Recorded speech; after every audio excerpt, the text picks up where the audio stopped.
Hi மக்களே, இன்றைக்கி நம்ம வீடியோவில் பன்னீர் மசாலா எப்படி பண்ண போகிறதுன்னு பார்க்குறோம். வெங்காயம், ஒரு மிக்சியில் 2 தக்காளி, ஒரு துண்டு இஞ்சி, 4 பூண்டு, 4 முந்திரி பருப்பு, கொஞ்சம் மிளகாத்தூள், இது எல்லாம் போட்டு நல்லா அரைச்சிக்கணும். நடுவில் 2 பச்சை மிளகா போட்டுக்கிறேன்.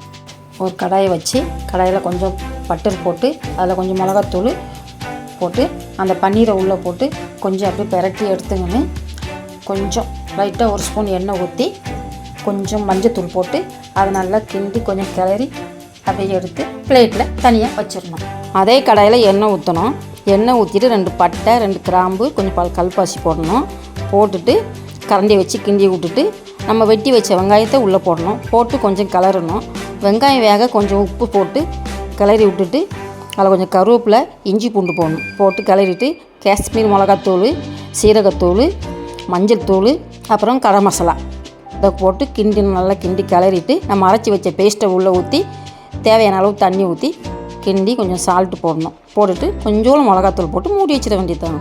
மூடியை எடுத்துகிட்டு பன்னீரை உள்ளே போட்டு மல்லித்தூள் கொஞ்சம் மேலே தூவிட்டு ஒரு கிண்டிட்டு நம்ம மூடி வச்சிடணும். இப்போ நம்ம மூடியை எடுத்து கீழே இறக்கி வச்சா பன்னீர் மசாலா ரெடி. இந்த வீடியோ பிடிச்சா லைக் பண்ணுங்கள், ஷேர் பண்ணுங்கள், சப்ஸ்கிரைப் பண்ணுங்கள். டாடா, பாய்.